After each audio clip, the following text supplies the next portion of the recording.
అడుగుతున్నావు కాబట్టి చెప్తున్నా. ఈ పండగ వాతావరణం మొత్తం కూడా వెంకీ మామ మీద ఆధారపడి ఉంది. ఎందుకంటే ఇప్పటి వరకు కూడా మనకు ఫన్ క్రియేట్ అయింది లేదు ఏ సినిమాలు, అన్ని పవర్ఫుల్ సినిమాలే. రాజకీయంలో ఒక సినిమా వచ్చింది, డాకు మహారాజు పవర్ఫుల్ వైలెన్స్ తో వచ్చింది. కాబట్టి మనకు ఫన్ యాంగిల్ కూడా కావాలి. కాబట్టి అన్ని రుచుల్లో ఆరోగ్య రుచి కూడా యాడ్ అవ్వాలి. ఆరోగ్యం కూడా మహాభాగ్యం లాంటిది. కాబట్టి మన వెంకీ మామ మనందరికి ఆరోగ్యాన్ని ఇవ్వడానికి సిద్ధంగా ఉన్నాడు. లైన్ ఎలా ఉంటది అనుకుంటున్నాడు, లైన్ ఇరగదీసేద్ది. నేను చెప్తున్నాను, ప్రెస్టేటెడ్ మొగుడు చెప్పే బాధలు కష్టాలు, అందులో సైడ్ సవితి తగులుకుంటే వచ్చే బాధలు, పిల్లలతో వచ్చే ఇబ్బందులు, ఇవన్నీ కూడా ఒక డైలాగ్ చెప్పాడు. రేపు ఏ హీరోయిన్ చూడాలి ముందు ప్రతి ఒక్కడికి ఒక లవ్ స్టోరీ ఉంటది, కానీ అది పిల్లల ముందు గొప్ప కొద్ది చెప్పేస్తారు. తర్వాత రోజు కూడా పిండి పిసికేస్తా ఉంటదండి.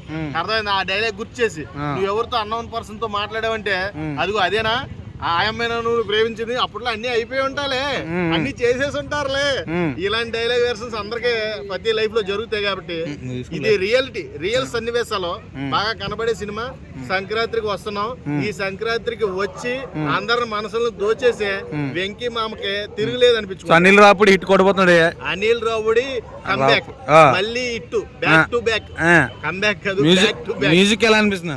మ్యూజిక్ సాగు కొట్టాడబ్బా నిజంగా. ఒక రకంగా చెప్పాలంటే బ్యాక్గ్రౌండ్ స్కోర్, ఆ గోదావరి గట్టుకుంది చూడు సాంగ్, మ్యూజిక్ అబ్బాబ్బా సోషల్ మీడియాలో ఊపు ఊపింది.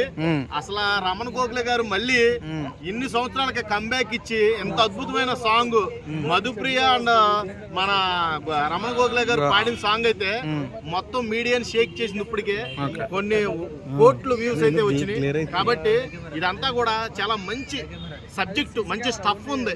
సంక్రాంతికి వస్తున్నాం, వెంకీ మామ పాడిన పాట అయితే హైలైట్. ఒక రకంగా సినిమాకి ఇదే తోపు సాంగ్ అవుద్దని నా అభిప్రాయం. థాంక్స్ అన్న.